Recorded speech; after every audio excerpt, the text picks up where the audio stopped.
nuevamente Hechos 27, versos 13 al 26. Iniciaré yo la lectura, ustedes contestarán con los versos pares a partir del verso 14 y en el verso 26, en coro terminamos. Dice así la palabra del Señor: y soplando una brisa del sur, pareciéndoles que ya tenían lo que deseaban, llevaron anclas e iban costeando Creta. Pero no mucho después vino contra la nave un viento huracanado llamado Eufonión. Y siendo arrebatada la nave y no pudiendo poner proa al viento, nos abandonamos a él y nos dejamos llevar. Y habiendo corrido a Sotavento, en una pequeña isla llamada Clauda, con dificultad pudimos recoger el esquife. Y una vez subido a bordo, usaron de refuerzos para ceñir la nave, y teniendo temor de dar en la sirte, arriaron las velas y quedaron a la deriva. Pero siendo combatidos por una furiosa tempestad, al siguiente día empezaron a anclar.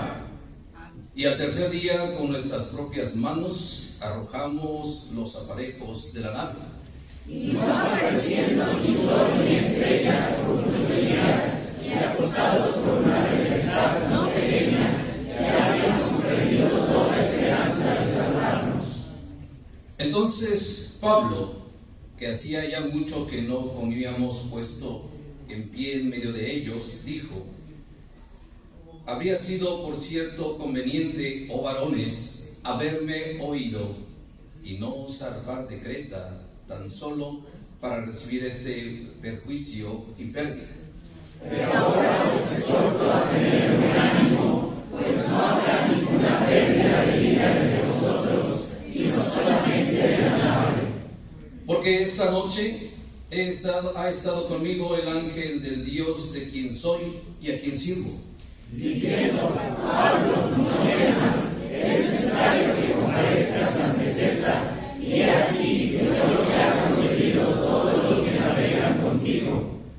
Por tanto, oh varones, tened buen ánimo, porque yo confío en Dios que será así como se me ha dicho. Todos, con todo lo necesario que tenemos en una isla. Amén. Así dice la palabra del Señor. Y damos lugar a nuestro hermano pastor presbítero Gabriel. Adelante, pastor.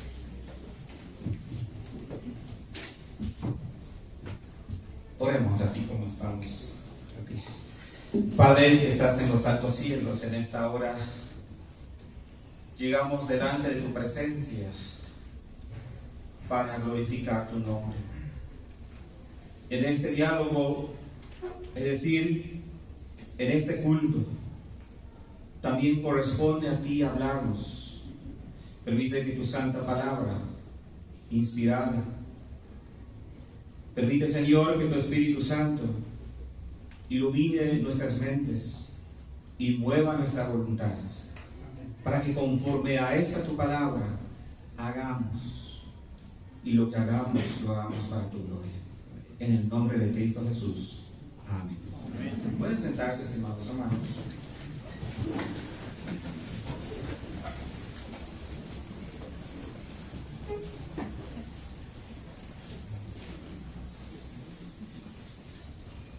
He llamado a este tema en ocasión de la celebración del Sínodo Lluvias de Gracia como alégrense. El pasaje que nosotros hemos leído en una porción, en un versículo, el verso 22, justamente dice, en la versión Palabra de Dios para Todos, dice: pero ahora les digo que no se preocupen, que ninguno de ustedes perderá la vida, solamente se perderá el barco. Por tanto, alégrense. Así dice la versión Palabra de Dios para Todos. En medio de una situación en la que el apóstol Pablo estaba en alta mar, estaba ante una misión que Dios le había concedido, de repente se encuentra en esta situación. Sin embargo, el apóstol Pablo, en medio de este llamado que él tenía, encontramos en estos versículos, por ejemplo el versículo 13, y haciendo una comparativa también con nuestra vida y nuestro llamado, podemos ir al versículo 13 y dice de esta manera: y soplando una brisa del sur. Así dice el versículo 13. Brisa del sur. Podemos preguntarnos por qué estaba el apóstol Pablo frente a una brisa del sur. ¿Qué hacía el apóstol Pablo en esta parte en alta mar? ¿Cuál era la razón por la que el apóstol Pablo se encontraba allí? En alguna ocasión en el Antiguo Testamento, un hombre llamado Jonás, le dijeron que fuera a un lugar específico. ¿Pero qué hizo este hombre? En lugar de ir a ese lugar específico, en aquella ciudad para predicar la palabra de Dios, ¿qué es lo que hizo? En rebeldía se fue en el punto opuesto. Muchas veces en nuestro llamado, muchas veces mientras Dios nos encarga una misión y nos da el sentido de nuestro llamado para cumplir la naturaleza de nuestro llamado para la predicación de la palabra de Dios, nos encontramos en otras rutas. Nos encontramos en rebeldía delante de Dios diciendo, bueno, pues porque Dios es soberano, de todos modos, lo que Él ha dicho va a suceder. Por eso el apóstol Pablo, frente a la brisa del sur, solamente era un intermedio, solamente era una travesía para que llegara a ese lugar donde Dios le había dicho, tienes que llegar para comparecer allá, es decir, para la predicación de la palabra de Dios. En otro de los versículos que leímos, dice que el apóstol Pablo estaba frente a un viento huracanado. Y de la misma manera, podemos preguntarnos, ¿qué hacía el apóstol Pablo allá? A lo mejor debería estar en algún lugar muy confortable, estaría en un lugar donde no haya nada que lo molestara. Sin embargo, estaba frente a un viento huracanado, según el versículo 14 dice. Estas experiencias del apóstol Pablo los recoge más adelante, y en 2 de Corintios capítulo 11 versículo 25 comienza a enumerar a razón de todo lo que había pasado en su vida. Dice, no solamente he sufrido azotes, también he sufrido naufragios. Dice que 3 veces había sufrido naufragios, entre otras circunstancias adversas, por una sola causa. ¿Cuál es esta causa? ¿Cuál es este trabajo? ¿Cuál era este ministerio? ¿Cuál era este encargo? El encargo era que iba a ser el apóstol a los gentiles. En otro de los versículos, más adelante, conforme hemos leído en el pasaje bíblico, también el apóstol Pablo en el versículo 25 dice, por tanto, oh varones, tened buen ánimo, porque yo confío en Dios, que será así como se me ha dicho. ¿En dónde estaba la confianza del apóstol Pablo en medio de estas circunstancias adversas? Estaba solamente, según la Escritura nos dice, estaba en Dios. Así dice es el versículo que leímos, dice este verso, por tanto, oh varones, tened buen ánimo, porque yo confío en Dios, que será así como se me ha dicho. Así dice ese versículo que acabamos de leer. En medio de toda esta circunstancia, estimados hermanos, Dios viene para presentarse y nos va diciendo a través de este registro que pareciera que solamente es la descripción de un naufragio. Pero ¿qué encontramos aquí? Encontramos quizá alguna otra historia sobre la evangelización. Encontramos quizá historias que solamente es una manera de llegar hacia otro lugar. Pero lo que encontramos aquí es que la predicación del Evangelio, la predicación de la palabra de Dios, aún en medio de las adversidades, tenemos que avanzar. Eso es lo que el apóstol Pablo tiene en mente, y por eso, en medio de este obstáculo, en medio de este problema, él está pensando en el reino de Dios. Así que en este pasaje encontramos por lo menos dos enseñanzas. Una de las primeras enseñanzas que tenemos es que el apóstol Pablo sostiene su identidad. Sostiene su identidad como líder. Él es la persona, como en el versículo 23, si nos vamos hasta el versículo 23, ustedes pueden leer lo siguiente: porque esta noche ha estado conmigo el ángel de Dios. ¿Y cómo sigue diciendo esta parte, hermanos? De quien soy y a quien sirvo. Pablo no olvidaba su identidad. Pablo estaba seguro de quién era en medio de ese problema en el que se encontraba.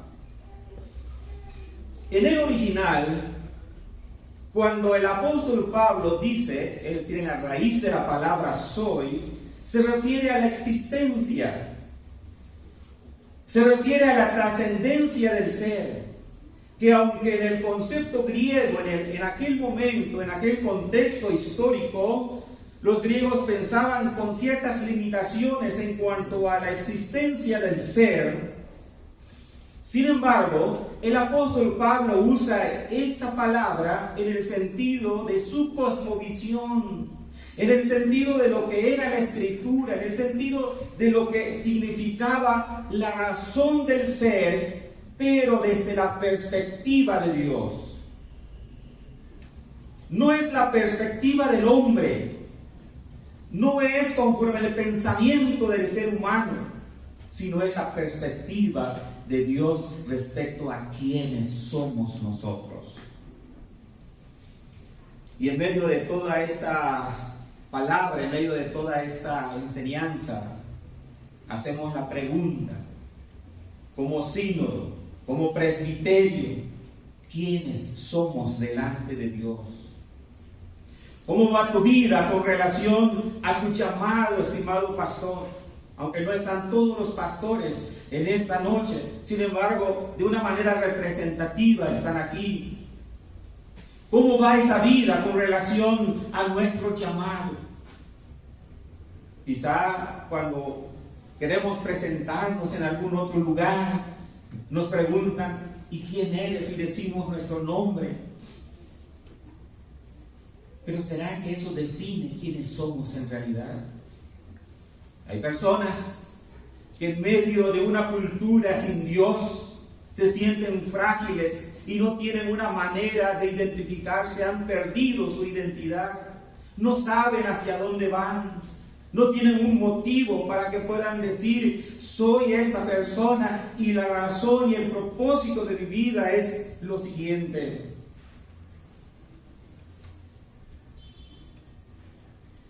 En medio de toda esta fragilidad humana, el pastor es llamado para ministrar a una generación perdida. Pero para eso nosotros adquirimos fuerzas delante de Dios. No es nuestro pensamiento, no es nuestro propio conocimiento. Hay pastores que han fallado al matrimonio. Hay pastores que no están cultivando su relación con Dios. Hay líderes en medio de la iglesia, hay familias en la iglesia que en vez, quizá en medio de su llamado, consideren hacia dónde voy. Lo primero que consideran es ¿cuánto? ¿Cuánto debo ganar? ¿Qué beneficios tengo en esto que voy a hacer? Líderes que primero anteponen cuánto en lugar del dónde, cuánto voy a ganar en vez de hacia dónde voy a servir. Pastor, te corresponde ministrar a una generación débil, pero para esto tú y yo necesitamos acercarnos hacia Él para adquirir fortaleza. Estamos hablando del contexto de un sínodo. Estamos hablando del liderazgo de los presbiterios, los directivos de un presbiterio. Estamos hablando de las iglesias locales. Estamos hablando de los miembros que pertenecen a una iglesia. Estamos hablando de que esta iglesia ha de comunicar el evangelio a las generaciones. Estamos hablando de un sínodo, estamos hablando de presbiterios, estamos hablando de pastores, estamos hablando de oficiales de iglesia. ¿Y cuál es tu llamado? Quizás si te has encontrado con tanta debilidad en medio de la vida por razones, quizás tienes un naufragio en la vida real y no sabes qué hacer. La misma Escritura nos dice, cuando Jesús confrontaba a sus discípulos y tenían que ir hacia Él, tenían que confiar en Él, Jesús mismo iba hacia el Padre.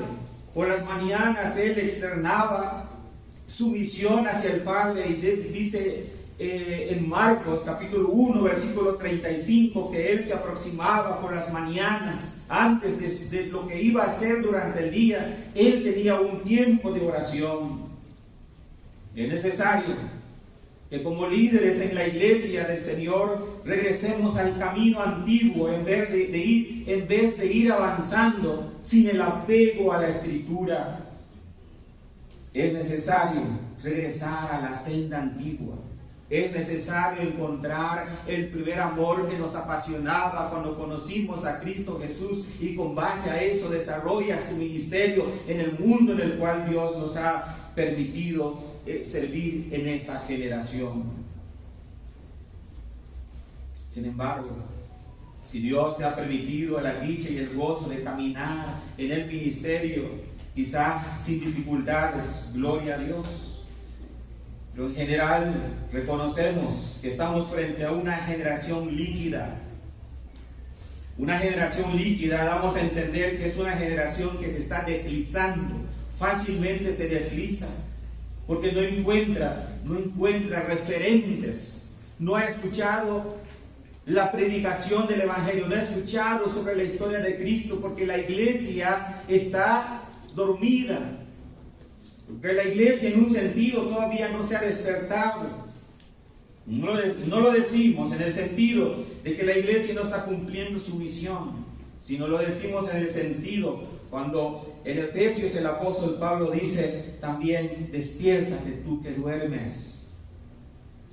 Solamente arraigados delante de Dios, solamente cimentados en las Escrituras y una comunión verdadera con Dios, tanto líderes de un sínodo, de un presbiterio y la misma membresía de la iglesia, las mismas familias de la iglesia, en este sentido vamos a regresar hacia Dios con una comunión verdadera. Entonces Dios nos dará una identidad. Entonces podemos decir: soy un ministro del Señor. Entonces podemos decir: soy un maestro de la iglesia. Entonces podemos quizás decir con tanta claridad la razón por la cual Dios nos ha llamado. El apóstol Pablo, con esta seguridad, podría decir en el versículo 23: porque esta noche ha estado Dios conmigo, el ángel de Dios, de quien soy y a quien yo sirvo. En segundo término, no solamente es necesario alegrarnos por el llamado que Dios nos ha hecho y servirle con identidad de liderazgo, sino también con un contentamiento.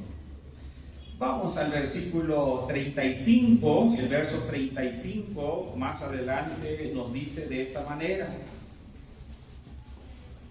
El verso 35 dice: y habiendo dicho esto, tomó el pan y ¿qué hizo, hermanos? Era como un buen momento para llorar. Era un buen momento quizás para decir, ¿por qué estoy en este espacio? Juan Marcos en su momento, él dijo, mejor me regreso frente a estas montañas y frente a estas dificultades. No, yo mejor me regreso. ¿Se acuerdan ustedes? No es el momento de lamento.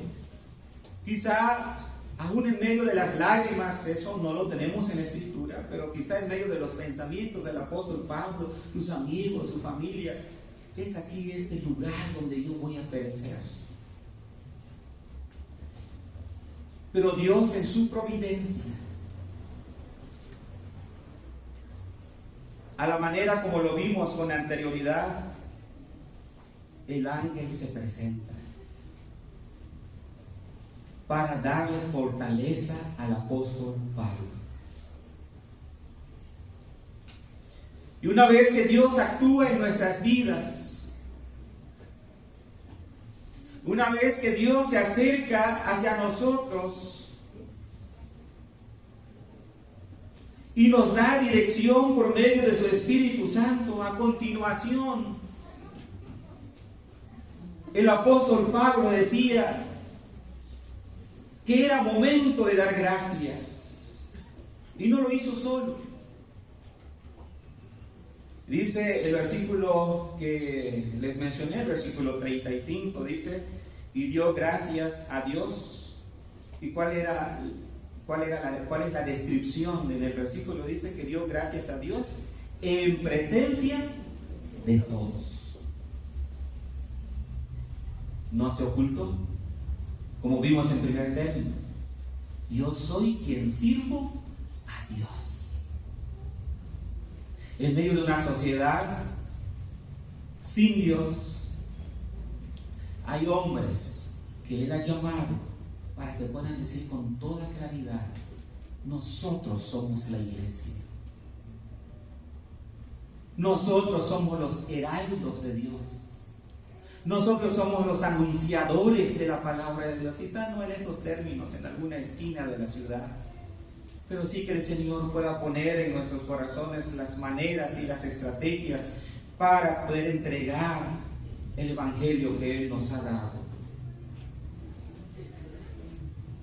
En este versículo 35, como ya leímos, dio gracias a Dios en presencia de todos. En el original, en la raíz de la palabra, en el momento, en el contexto del que se escribe este pasaje bíblico, el dar gracias a Dios tenía por lo menos dos componentes.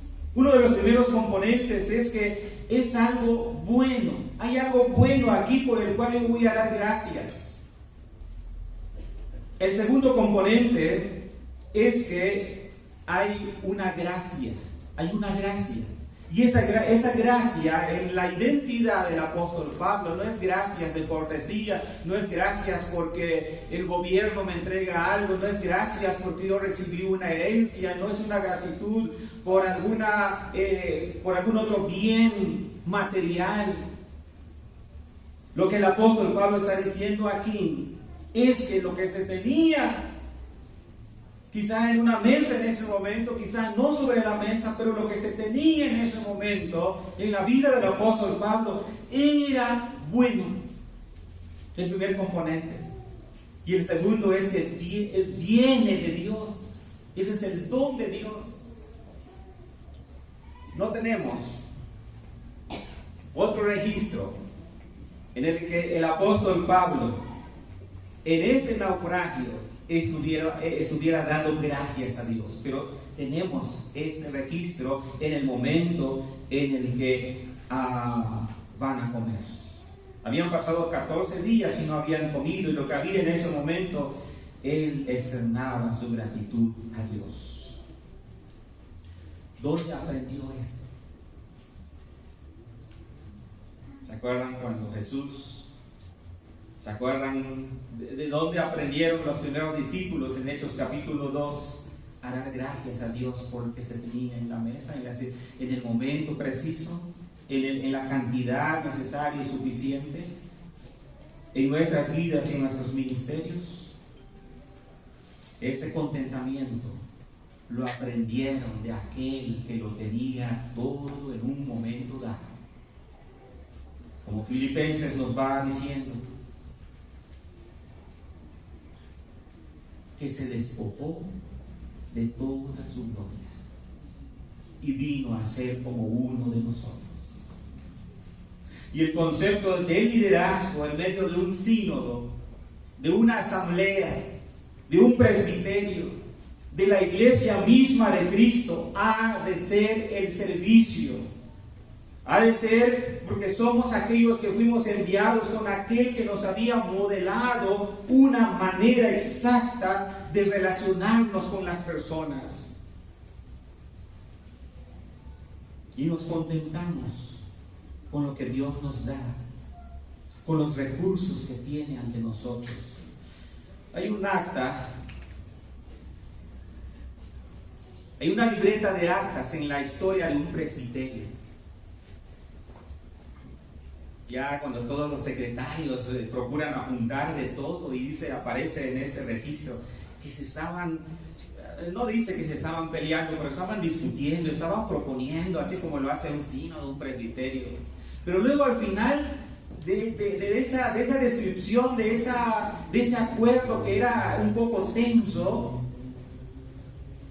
1947, 1950, 1955, estaban discutiendo de quién iba a hacer un burrito. ¿Puede usted pensar por qué estaban discutiendo? ¿Por qué un burrito?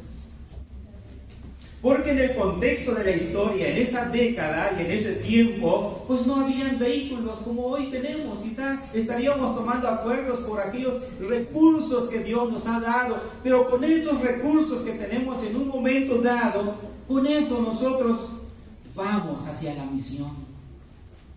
Así que pues yo creo que comisionaron el burrito para una semana, una quincena para el presidente del presbiterio, no lo sé, pero aparece en un registro, según un historiador nos estaba entregando un extracto de una reseña en un presbiterio. El apóstol Pablo sabía que este naufragio, que ese peregrinaje, que esa caminata, que en ese viaje, en esta vida en la que nosotros estamos mientras ministramos su nombre es temporal. ¿Está bien? Somos un presbiterio, somos un sínodo, eres parte de una iglesia, es más, eres pastor, aún más, eres anciano de iglesia, aún más, eres diácono de la iglesia, un poco más, eres líder en alguna organización o en algún ministerio dentro de la iglesia. Está bien, eres padre de familia, representas a tu familia y tienes las escrituras frente a ti. Has escuchado la enseñanza de tu pastor, has considerado la manera correcta de una vida en Cristo. Está bien, pero ¿qué tal tu contentamiento en este momento? ¿Qué tal tu testimonio frente a los no creyentes? ¿Cómo visualizas el futuro en tu ministerio? Nehemías, aunque tenía un semblante triste en su momento cuando estaba sirviendo en el lugar donde el pueblo de Dios había sido llevado cautivo, a pesar de que su semblante era triste, pero no dejaba de tener la visión de los muros en Jerusalén. Y eso es lo que destaca a un líder. No solamente sabía quién era en medio de una cultura en la que no le pertenecía, pero también estaba contento con lo que tenía, y si recibía recursos de parte del rey, estaba seguro que no lo iba a gozar o disfrutar de otra manera, sino para el ministerio. La corta vida que tenemos, los panes y los peces que Dios ha puesto en nuestra vida, es suficiente para que cumplas con fidelidad el llamado que Dios te ha hecho. Pero si has fallado en esto, si antepones primero el cuánto al en qué consiste mi trabajo y mi ministerio y mi llamado, es momento de reflexionar. Es momento de que tomes una forma de vida basada y arraigada en Cristo Jesús. Es necesario volver a una dirección exacta hacia Él, a su modelaje, a la forma de vida, de sus enseñanzas que tenemos en el Nuevo Testamento. Y el Nuevo Testamento tiene una relación con el Antiguo Testamento, la misma palabra de Dios. No podemos entresacar lo que conviene y lo que no conviene. Así que, estimado hermano, que representas a este sínodo, estimados hermanos que pertenecemos a la iglesia del Señor, la generación siguiente será en la medida de tu enseñanza fiel. Si el Señor te permite enseñar, ¿estás viviendo lo que tú enseñas? Si el Señor te permite ministrar, ¿estás cultivando una relación de comunión con Dios?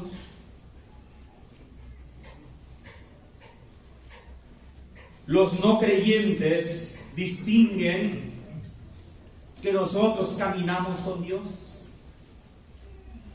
Los familiares que todavía no se acercan a Él, ¿nos distinguen como un referente para un cambio de vida?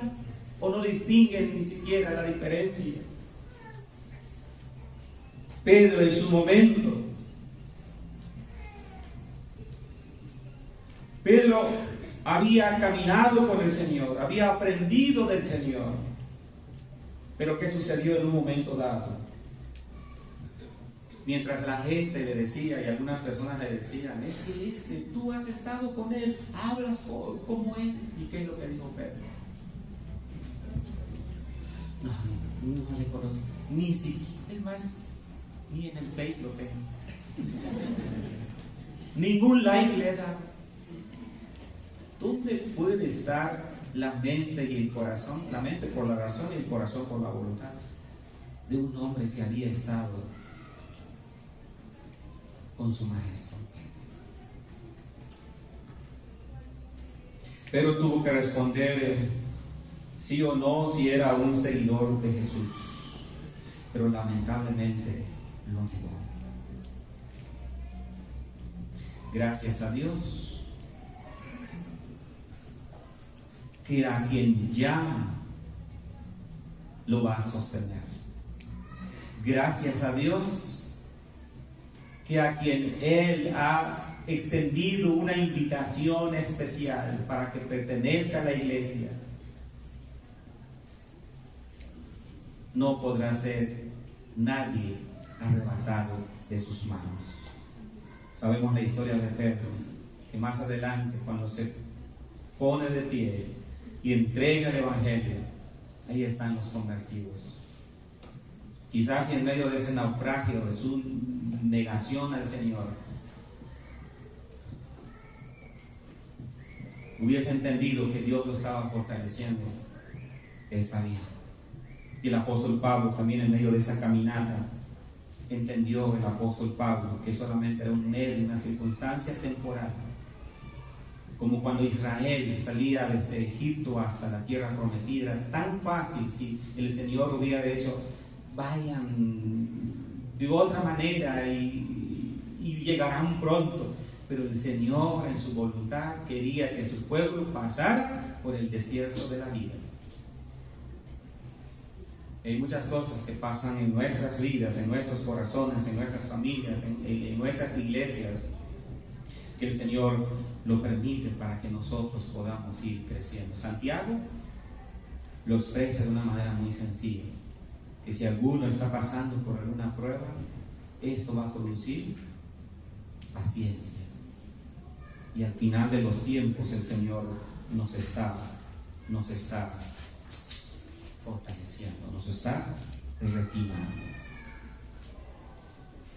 Así que lo que encontramos en esta historia de un naufragio, encontramos a un hombre que sabía quién era, número uno. Y número dos, sabía cómo actuar en las circunstancias con los recursos que él tenía para que continuara predicando el Santo Evangelio. Era su misión. No podías encontrar al apóstol Pablo haciendo alguna otra cuestión si no era la comunicación del Evangelio. Por lo tanto, den gloria a Dios. Y para finalizar, por estos 37 años como sínodo, demos gracias a Dios juntos y alabemos su nombre, porque nos ha hecho líderes con una identidad uno, y que nos dé la capacidad de contentamiento en toda circunstancia. Número 2, con esto y con esa alegría vayan hacia la siguiente década, abran sus vidas para el ministerio y dirijan al pueblo de Dios como pastores teniendo ovejas. Sean referentes de los niños y de los adolescentes y de los jóvenes. Tal vez no diga yo quiero ser como el pastor o quiero ser como el anciano, pero en los momentos difíciles de la vida y en los naufragios que ellos tienen como una generación que viene, ellos puedan decir: acudo a quien me pueda entregar la palabra de Dios. Estimados hermanos del sínodo y en su campo de jurisdicción, y las iglesias y las congregaciones y las misiones y los oficiales de iglesia capaciten al pueblo de Dios en la educación cristiana. Es la única forma de crecer para la siguiente generación. Estamos hablando de educación cristiana, es decir, formación, enseñanza, escrituras, cosmovisión, doctrina, teología, consejería, etcétera, etcétera. Estimados hermanos, presenten a Cristo en su campo de jurisdicción en cada región. Si es el Bajío, o si es la Ciudad de México, o si es en alguna otra región geográfica, presenten a Cristo como el Hijo de Dios para salvación. Enseñen que el matrimonio es un pacto, no es un contrato. Implementen estrategias de evangelización de tal modo que sus iglesias no parezcan como congregaciones. Promuevan pastores, no solamente académicos. Gracias a Dios por los pastores que tienen conocimiento, que tienen academia, que tienen ciencia.